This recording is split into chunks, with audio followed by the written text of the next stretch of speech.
Welcome back to our channel, Soap fans. We are zeroing in on the Days of Our Lives Tuesday Preview episode for July 28. Let me tell you, the walls are finally starting to close in on some of our most notorious schemers. Let's start with the black men, who are desperately trying to sweat out their frustration. Life has been unbelievably stressful for Brady and Tate lately, and the sheer emotional toll of the drama with Holly has pushed them straight to the gym. In the sneak peek photos, we see Brady pumping iron while he and Tate lean on each other for support. Tate looks completely overwhelmed, explaining something to his dad, who is listening with that intense, protective Brady black stare. But here's the kicker. Tate gets a phone call that completely rips his attention away. Who is on the other end of that line? I cannot help but think about Brady's own devastating history with addiction and how absolutely terrifying it must be for him to watch his son navigate a crisis where his girlfriend is accused of a drug relapse. Brady knows the dark abyss of substance abuse better than anyone in Salem, and seeing Tate so distressed is clearly tearing him apart. It is a beautiful, raw father-son dynamic that echoes back to the days when John Black had to pull Brady back from the edge. But you will not believe what happens next over at University Hospital. The truth is finally clawing its way out of the dark. Xander's chatting with Sarah, and a massive light bulb goes off. Days fans will recall that Xander remembered leaving Holly's bag alone at the nurse's station, right when a very suspicious EJ DiMera was lurking around like a villain in a cheap spy movie. Suddenly, the puzzle pieces snap together. Sarah and Xander realize that EJ planted those arsenic-laced Coriseal pills to set up Holly and save his own corporate skin. This is huge, guys. And to make it even more delicious, Brady walks in on this intense conversation. Sarah looks incredibly frustrated, throwing her hands down, while Xander and Brady actually share a look of mutual furious realization. I absolutely love this dynamic. Let's be real for a second. Sarah is secretly using Xander's ruthless, less-than-legal skills to investigate DiMera Pharmaceuticals right behind Brady's back. The sexual tension between Sarah and Xander is still simmering, and Brady is completely oblivious.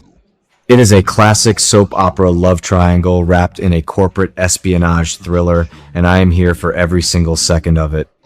Speaking of EJ, can you believe the sheer, unadulterated audacity of this man? In the sneak peek photos, EJ actually has the nerve to visit Holly in her hospital room. And he is smiling, a smug, arrogant smile, completely ignoring the fact that he is the one who framed this poor teenage girl to cover up his pharmaceutical crimes. It makes my blood boil. Thankfully, Sarah is not having it. The preview video features Sarah absolutely screaming at EJ for daring to step foot in Holly's room again. I cheered out loud when I saw that. Sarah is channeling her inner mama bear, or auntie bear in this case, and ripping into EJ. This completely mirrors the classic DiMera versus Horton and Brady wars from the 1990s and 2000. EJ is trying so hard to be Stefano too, wearing the ring and playing God with people's lives, but he lacks his father's finesse. Stefano would have framed a rival CEO, not an innocent teenage girl. EJ's getting sloppy, and Sarah is ready to rip his head off. I honestly think EJ's descent into this monstrous persona is a huge mistake for his character's longevity, but it makes for fantastic television. Amidst all this toxic adult manipulation, we get a desperately needed glimmer of hope for the teen scene. Tate and Holly are finally reconciling.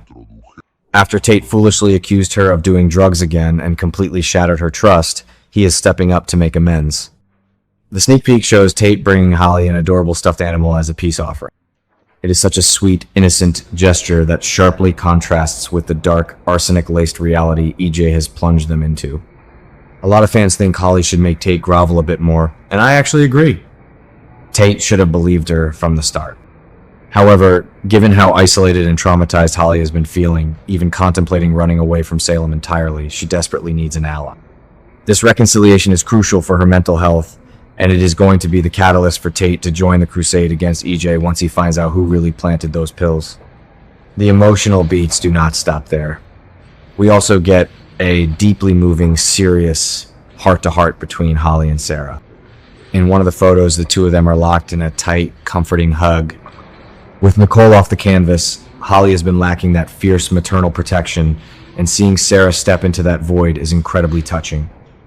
Sarah knows what it is like to lose a child, and she knows what it is like to be manipulated by a DiMera. She is not going to let EJ destroy her niece's life. This hug signifies a turning point. It is the exact moment Holly realizes she isn't fighting this battle alone. The Horton women are circling the wagons, and when that happens, their enemies better run for the hills. Now, let's pivot to a couple that is currently hanging by the thinnest, most frayed thread imaginable: Kate and Roman. Spoilers for Tuesday reveal that Kate is once again apologizing to Roman for what she did to Johnny. For those who need a refresher, Kate completely masterminded the bogus Titan lawsuit against Johnny, proving once again that she will always choose corporate warfare over family loyalty. And Roman, he is finally giving her the absolute cold shoulder. The sneak peek pictures show Roman refusing to even look at his wife. He just crosses his arms and angrily cleans the bar at the pub. Good for him! I have to be brutally honest here. I am so sick of Roman constantly forgiving Kate for her treacherous behavior. How many times can she stab his family in the back before he realizes she will never change? Kate is a legendary survivor, yes, but she is toxic to the core. A lot of fans think they are endgame, but I actually think Roman needs to serve her with divorce papers and be done with it. She betrayed his grandson. That should be the point of no return. Meanwhile, Salem's resident shrink and moral compass, Marlena Evans, is working overtime. Marlena appears to be on a grand tour of the town's most troubled souls. First, she sits down with Kate at the Kyriakis mansion, likely giving her a stern reality check about her imploding marriage. Then, she marches right over to the DiMera mansion to pay EJ a visit. Marlena is desperately trying to convince EJ to listen to whatever microscopic shred of a conscience he has left. Marlena knows the DiMera playbook inside and out. She survived Stefano's mind games for decades, and she can see right through EJ's smug facade. The photos also show her having a run-in with Brady that leaves her looking deeply concerned. Could this be about the mysterious missing pawn chess piece? Or is she sensing the dangerous romantic web Brady is tangled in with Sarah and Xander? Whatever it is, when Marlena looks worried, we should all be terrified. Finally, we are treated to a solo shot of EJ at the mansion, looking incredibly somber and completely broken. This is the image of a man realizing that his empire of lies is collapsing around him. He planted drugs on a teenager, his experimental Versavix resurrection drug is failing Lexi, and his own son Johnny is turning against him. EJ thought he could put on Stefano's ring and effortlessly command the universe, but he is failing spectacularly. The walls are closing in on his dirty deeds, and he should be terrified. The July sweeps are pushing EJ to the absolute brink, and I predict we are going to see a massive, violent downfall before the summer is over.